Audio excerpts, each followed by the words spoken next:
Big boss വീട്ടിൽ നിന്ന് പുറത്തു പോകുന്നതിന് മുമ്പ് ബിഗ് ബോസ് കൊടുത്ത അവസരമുണ്ടല്ലോ, നിങ്ങളുടെ ഫേവറേറ്റ് പ്ലേസിൽ പോയിരുന്ന് സംസാരിക്കാമെന്നുള്ളത്. ആ സമയത്ത് അവരുടെ സ്ഥിരം ഇഷ്ടയിടമായ ആ വാഴത്തൂപ്പിനടുത്ത് കിടക്കുന്ന ആ ഒരു സോഫയിൽ പോയിട്ട് ജാസ്മിൻ ഗബ്രി ഇരിക്കുകയാണ്.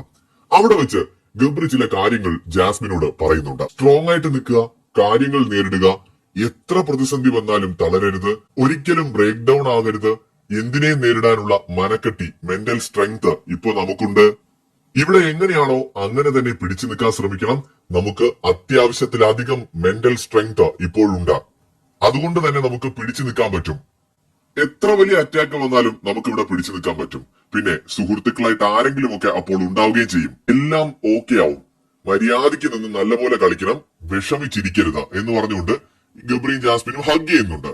ജാസ്മിൻ പറയുന്നുണ്ട്, ഗബ്രി എനിക്ക് ഞാൻ പോണോ നീ പോണോ എന്നല്ല, പക്ഷെ സെപ്പറേറ്റ് ആവുന്നതിനെ കുറിച്ചാണ് ഞാനിപ്പോ ചിന്തിക്കുന്നത്. ആരെങ്കിലും ഒരാൾ പോയാല് നമ്മൾ സെപ്പറേറ്റ് ആവുമല്ലോ. അപ്പോ ഗബ്രി പറയുന്നുണ്ട്, ഇറ്റ്സ് ഓക്കെ, എന്തായാലും നമുക്ക് ഇവിടുന്ന് ഒരു ദിവസം ഇറങ്ങണം. ചത്തൊന്നും അല്ലല്ലോ പോകുന്നത്, ഇവിടുന്ന് പുറത്തേക്കല്ലേ പോകുന്നത്, അതുകൊണ്ട് ഒരു ടെൻഷനും വേണ്ട എന്ന് ഗബ്രി പറയുന്നു. അപ്പൊ ജാസ്മിൻ പറയുന്നത്, ഈ സിറ്റുവേഷനിൽ പുറത്തിറങ്ങുന്ന സമയത്ത് നമ്മൾ രണ്ടുപേരും രണ്ടിടത്തായിരിക്കുമ്പോൾ എനിക്കത് പറ്റണില്ല എന്ന് ജാസ്മിൻ പറയുന്നു. ബിഗ് ബോസ് ഇങ്ങനെ ഒരു ഓപ്ഷൻ തന്നതുകൊണ്ടാണ് എനിക്ക് ഏറ്റവും കൂടുതൽ ടെൻഷൻ എന്ന് ജാസ്മിൻ പറയുന്നുണ്ട്. കാരണം ബിഗ് ബോസ് ഇത് പറഞ്ഞപ്പോ തന്നെ ഒരു പക്ഷെ അവർക്ക് രണ്ടുപേർക്കും ഡൗട്ട് അടിച്ചു, അവരിൽ ഒരാൾ ചിലപ്പോൾ പുറത്തു പോകുമെന്ന്. എന്തൊക്കെ സംഭവിച്ചാലും അവസാനം ഞാൻ നിനക്ക് വേണ്ടിയിട്ട് പുറത്തുണ്ടാകും, അതുകൊണ്ട് തന്നെ ഒരു പ്രശ്നവുമില്ല, I love you so much എന്ന് ഗബ്രി അവിടെ വെച്ച് പറയുന്നുണ്ട്.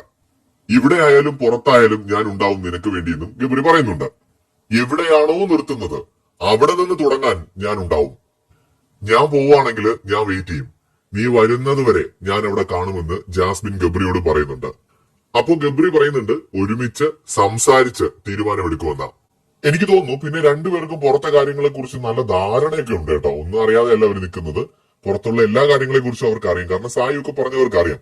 അപ്പൊ ആര് പുറത്തു പോയാലും മറ്റേ ആള് വരുന്നതിന് വേണ്ടിയിട്ട് വെയിറ്റ് ചെയ്യണം. ആരൊക്കെ എന്തൊക്കെ പറഞ്ഞാലും അതൊന്നും കേൾക്കരുത്. പുറത്ത് രണ്ടുപേരും എത്തി സംസാരിച്ചതിന് ശേഷം മാത്രമേ ഒരു തീരുമാനം എടുക്കാവൂന്ന് രണ്ടുപേരും അങ്ങോട്ടും ഇങ്ങോട്ടും പറയുന്നുണ്ട്.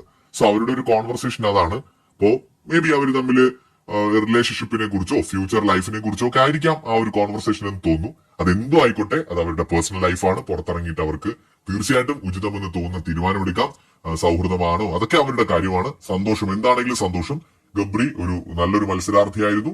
ഗെയിം ഒന്ന് ഓഡിയൻസുമായിട്ട് കണക്ട് ചെയ്യുന്നതിൽ പാളിപ്പോയി. അതിനകത്ത് കുറേയേറെ നമുക്ക് സംശയങ്ങൾ ഉണ്ടായിരുന്നു. ഈവൻ ഇവര് റിയൽ ആണോ, ജെന്യൂൻ ആണോ, ഫേക്ക് ആണോ, ഡ്രാമയാണോ. ഇപ്പോ പല സമയത്ത് ഒരു ദിവസത്തിൽ തന്നെ ഇങ്ങനെയൊക്കെ പലതവണ നമുക്ക് തോന്നും. എനിക്കത് തോന്നിയിട്ടുണ്ട്. ചിലപ്പോൾ തോന്നും ജെന്യൂൻ ആണെന്ന്, ചിലപ്പോൾ തോന്നും ഡ്രാമയാണെന്ന്. നമ്മൾ കളിയാക്കിയിട്ടുണ്ട്, ട്രോൾ ചെയ്തിട്ടുണ്ട്, വിമർശിച്ചിട്ടുണ്ട്, സപ്പോർട്ട് ചെയ്തിട്ടുണ്ട്, ഒക്കെ ചെയ്തിട്ടുണ്ട്. അത് അവരുടെ ഗെയിം അങ്ങനെയാണ് പോയിക്കൊണ്ടിരുന്നത്. പക്ഷേ എല്ലാം അവസാനിപ്പിച്ച് ഗബ്രി ബിഗ് ബോസ് വീട്ടിൽ നിന്ന് പടിയിറങ്ങിയിരിക്കുകയാണ്.